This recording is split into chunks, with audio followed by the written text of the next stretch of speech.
Halo, assalamualaikum warahmatullahi wabarakatuh. Kembali lagi dengan saya Purwanto di acara sharing di channel penggemar bonsai dan tanaman hias Indonesia. Saya sapa dulu pada para penggemar bonsai di seluruh Nusantara. Semoga kita semua dalam keadaan sehat, selalu dimudahkan rezekinya, dan selalu dalam lindungan Tuhan Yang Maha Kuasa. Amin. Dan apa yang nanti akan saya sharing juga semoga bermanfaat buat semuanya, terutama untuk pemula yang ingin berkreasi atau mencoba sesuatu tentang dunia bonsai. Nah, untuk sharing hari ini saya akan untuk memberikan informasi atau pengalaman saya menanam pohon ini, namanya pohon kimeng. Ya, ini pohon kimeng. Saya akan tanam. Nah, ini pohon kimeng ini pernah saya buat di konten ya, yaitu cara membuat bentuk dasar pada tanaman kimeng dari bahan cangkokan. Nah, ini kemarin sudah kita gundul, sekarang sudah terubus ya. Nah, sekarang sudah siap untuk lebih cantik lagi. Saya akan tanam di dalam batu karang ini. Nah, perlu saya informasikan juga bahwa batu karang ini adalah bukan batu karang yang dalam satu kesatuan ya, tetapi ini adalah kumpulan dari batu karang kecil seperti ini, batu karang yang kecil-kecil. Karena kita untuk mencari batu karang yang besar seperti ini itu sulit sekali di ini, dan kadang-kadang bentuknya tidak sesuai dengan apa yang kita inginkan. Nah, untuk mendapatkan batu sesuai dengan yang kita harapkan, jadi kita rangkai, kita buat sebuah karya atau batu yang bisa kita manfaatkan sebagai media tanam, tapi juga langsung menjadi pot ya. Karena setelah nanti kita tanam di sini, kita nggak perlu memerlukan pot dalam waktu ya mungkin setengah tahun nggak dipotin nggak apa-apa ya, karena akar masih ada di dalam dan bisa dilihat di dalam di sini. Ini menjadi media, nanti kita kasih media tanah subur, pasir atau ya media tanam ya, yang bagus untuk kimeng biasanya pasir Malang atau pasir sungai yang nanti bisa ditambahin dengan pupuk kandang di sini. Nah, terus ada pertanyaan, kalau kita kasih media tanam apakah nanti tidak akan tumpah? Karena di sini banyak lubang, bisa dilihat ini sini. Ini banyak lubang ya. Di sini banyak lubang nih. Ini lubang-lubang ini. Ya pastinya lubang-lubang ini kita harus tutup. Ya. Kita bukan tutup dengan batu atau kita tutup dengan media yang lain, tapi kita tutup dengan moss ya. Ini moss ya, yang di channel saya juga sudah saya terangkan bagaimana menyiapkan moss supaya moss ini bisa dipakai untuk menanam tanaman kita untuk di batu karang ya. Ini salah satunya. Nah, untuk pertama yang kita lakukan untuk melakukan penanam ini batu karang ya, pertama adalah kita tutup dulu lubang-lubang pori-pori di dalam batu karang ini ya, dengan moss. Nah, jadi setelah nanti sekelilingnya kita tutup dengan moss, baru kita kasih media tanam. Nah, media tanam sudah saya siapkan di sini. Nah, ini di sini media tanamnya. Media tanam ini seperti yang pernah saya sampaikan, untuk kimeng itu bagus yang banyak mengandung pasir ya, dan ini kebetulan adalah pasir Malang yang sudah saya campur dengan pupuk kandang ya. Nah, ini pasir Malang yang saya campur dengan pupuk kandang. Nanti ini akan kita masukkan ke dalam batu karang ini sebelum kita tanam pohonnya. Tapi sebelum kita masukkan media ini, hal pertama yang kita lakukan adalah menutup pori-pori. Nah, pori-pori ini kita tutup seperti ini. Bisa diperhatikan di sini langkah-langkah pertama yang harus kita lakukan ya, menutup pori. Nggak perlu sampai masuk ke dalam ya, karena cukup di luarnya saja, karena di dalam nanti akan ada media tanam berupa pasir Malang dan pupuk kandang. Nah, ini kita lakukan semuanya ya, jangan ada yang terkecuali.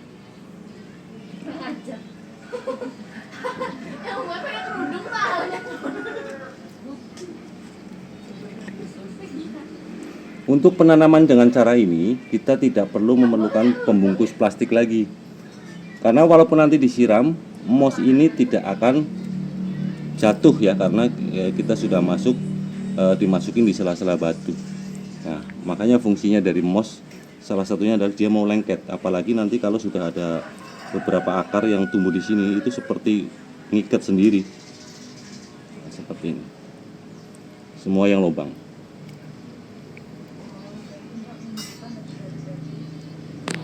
Ya, jadi di konten yang saat ini saya akan terangkan lebih detail karena kita berasal dari tanaman awalnya adalah cangkokan ini ya.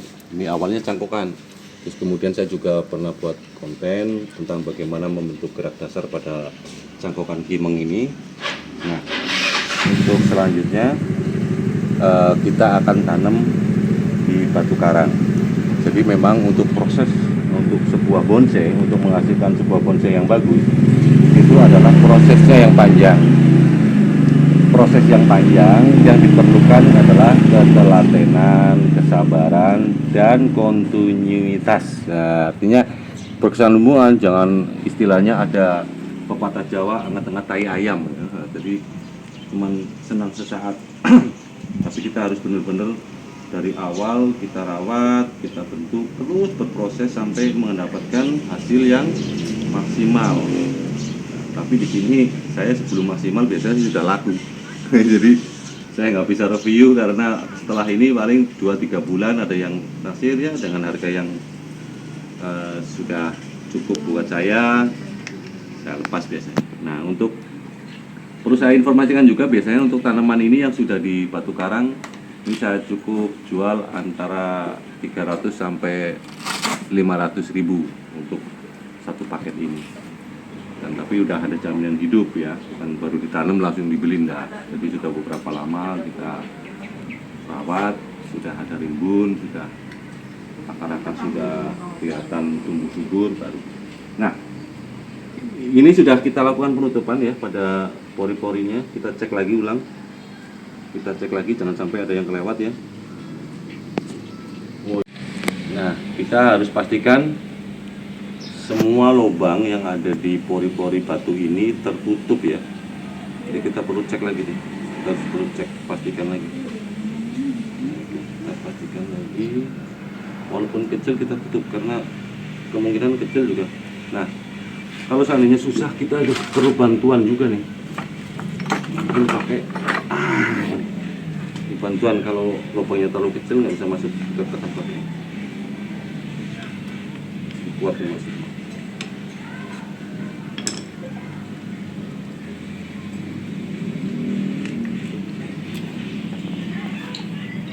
Cek lagi, cek. Ini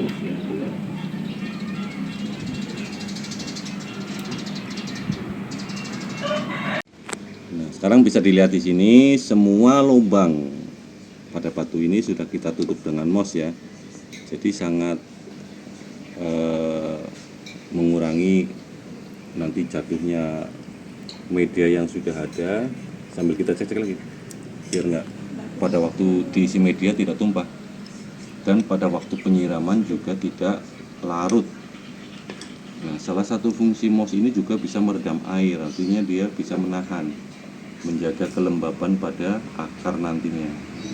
Jadi akar tetap lembab, tetapi tidak basah ya. Lembab artinya dia masih mengandung air, tetapi tidak menggenang. Jadi aman akar-akar itu dari kebusukan. Nah, oh ini masih kelihatan kalau di dalam nih. Wah, ini pasti kelihatan. Nah, ini ternyata masih. Kalau dari dalam kelihatan. Kalau yang terang berarti masih belum tertutup.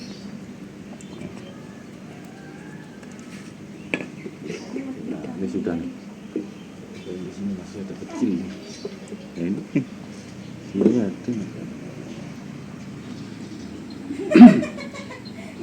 Nah, kemudian tahap selanjutnya adalah memasukkan media yang sudah kita siapkan ke dalam batunya ini. Nah, kita masukkan, tapi jangan full ya, karena nanti akar juga perlu ditimbun juga. Ini jadi terutama bagian bawah. Nah, seperti ini. Sambil kita bantu dengan sebuah alat yang harus seperti ini atau kayu atau apa untuk memasukkan ke sela-sela yang ada di dalam.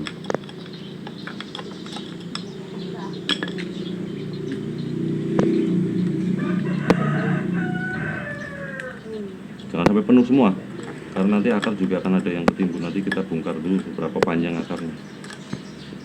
Nah, saya rasa sudah setengah lebih nih.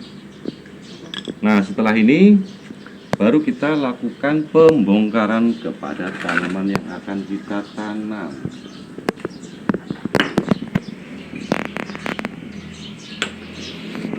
Ini juga maksud saya, jadi di setiap penanaman banyak menggunakan mouse karena bagus sekali untuk mengatur kelembapan. Nah, kita bongkar sekarang isinya.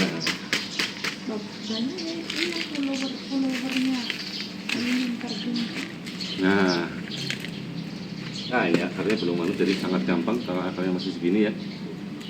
Nah, kalau kita masukkan kemudian masih ada kawat di sini, ini akan mempersulit kita pada waktu dia membesar, dan kemudian kita akan melepas kawat kalau memang kita tanam. Jadi sebaiknya kita ukur dulu dan pastikan yang ada di dalam batang kita lepas kawat. Jadi nanti pada waktu udah tumbuh subur, waktunya kawatnya sudah tenggelam, itu akan sulit kita nanti kalau nggak dilepas begini, akan sulit apa ngelepas karena sudah ada di dalam batu. Jadi sebaiknya dari awal kita lepas kira-kira yang segini kayaknya, kira-kira segini cukup ya. Nah, ini untuk mengurangi stres, jangan terlalu dirusak ya akarnya, dan usahakan masukin semua. Sangat gampang nih, cuma dimasukin aja, yang penting dia masuk. Sama dengan naruh tanaman ke dalam pot itu aja, cuman ini potnya berbentuk batu karang yang sudah dirangkai. Kita harus hati-hati karena lebih sempit dari potnya.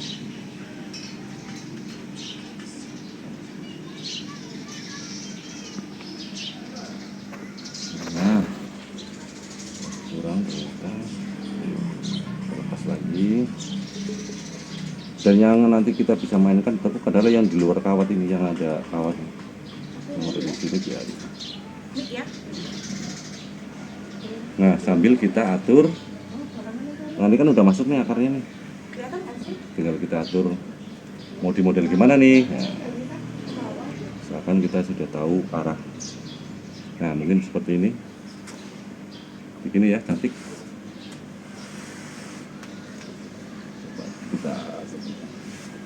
Ya, saya rasa ini kita harus atur mana depannya. Nah, ini kan calon mahkota nih nantinya. Nah, ini nanti bisa diatur lagi selanjutnya. Nah, seperti ini. Nah, kemudian karena ini kawatnya juga panjang masih, jadi kita nggak perlu mengambil kawat lagi, tapi memanfaatkan kawat yang ada di batang ini, kita tekuk ke sini, ke batunya. Kita tekuk ke batunya biar nggak goyang. Nah, ini satunya juga kita ditekuk ke sini.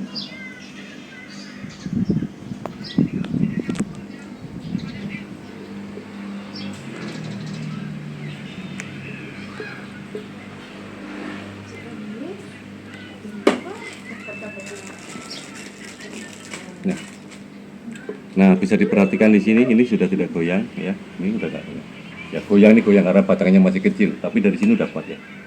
Nah, untuk tahap selanjutnya kita masukin lagi media.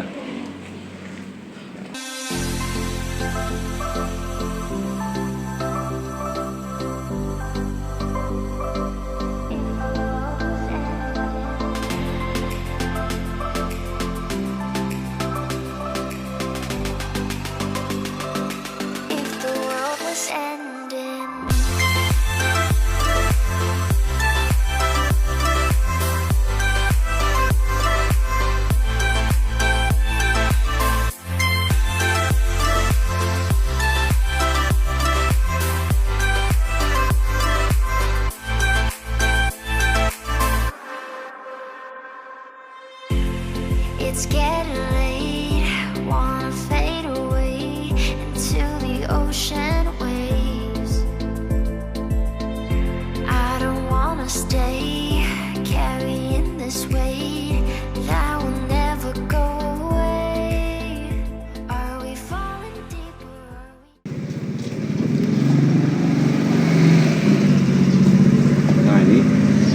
kita pastikan akar sudah semua tenggelam ya. Akar sudah tertutup sama media. Nah, untuk langkah selanjutnya kita tambahin moss lagi di atasnya. Pertama untuk pada waktu penyiraman juga moss bisa menahan air, jadi nggak langsung turun. Nah, seperti ini. Kasih moss aja di.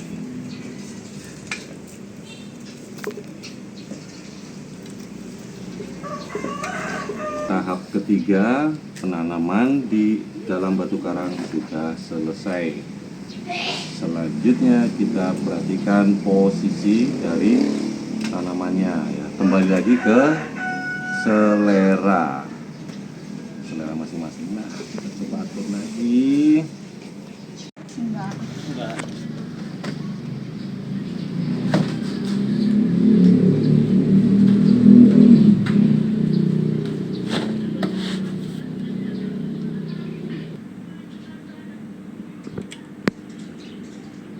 Kok banyak cancelan?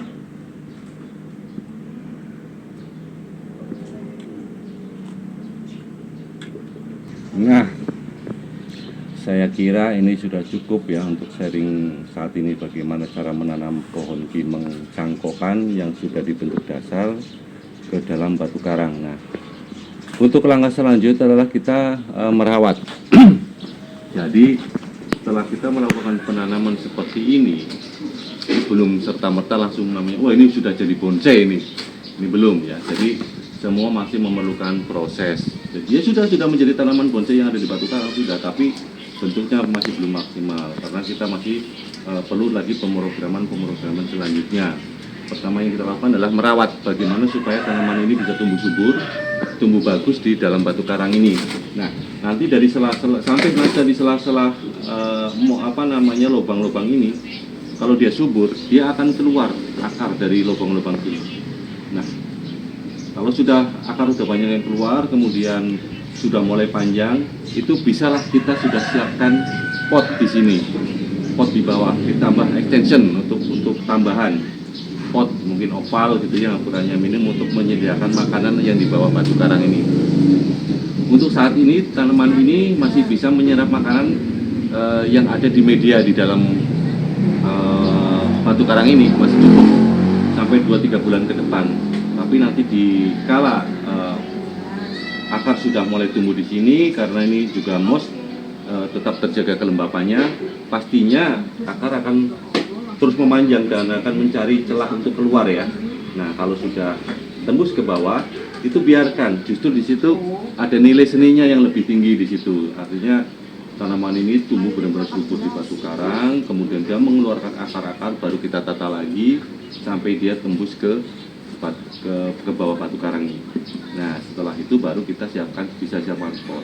Atau dari awal kita punya pot misalnya, kita mau potin, ya nggak ada masalah.